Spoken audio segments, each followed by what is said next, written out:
Goeiemôre, geliefdes, geseëndes van ons Abba Vader wat in die hemel is. Luister weer na hierdie wonderlike woord wat ons vanmôre weer van Vader ontvang in Jesaja 30 vanaf vers 15. Want so sê die Here, Adonai, Jahweh, die Heilige van Israel. In terugkeer en rus lê julle heil, in stil wees en vertroue bestaan julle krag. Maar julle wou nie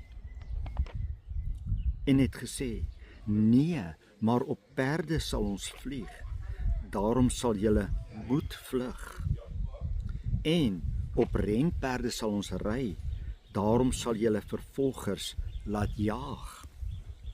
1000 van julle sal vlug vir die oorlogsgeroep van een enkele, vir die oorlogsgeroep van 5, totdat julle oorbly soos 'n vlagpaal op 'n bergtop en soos 'n banier op 'n heuwel. En daarom sal die Here, Jahweh, met ongeduld daarop wag om julle genadig te wees. En daarom sal hy hom verhef om hom te oor julle te ontferm, want die Here is 'n God, Elohim, van die gerig, van oordeel. Welgeluksalig almal wat op hom wag. Wat 'n kosbare woord.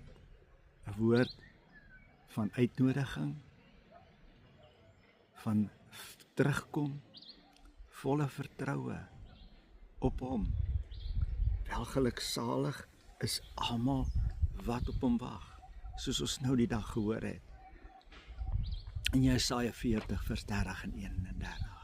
Maar die wat op die Here, Jahweh, wag, kry nuwe krag. Hulle vaar op met vleuels soos die arende, hulle hardloop en word nie moeg nie, hulle wandel en word nie mat nie. Laat ons nie sê, maar ons wil nie. Laat ons sê ons wil. Ons wil op U wag. Welgeluksalig sal ons wees. Die Here sê, welgeluksalig sal ons wees. Wag net op my. En is so maklik in terugkeer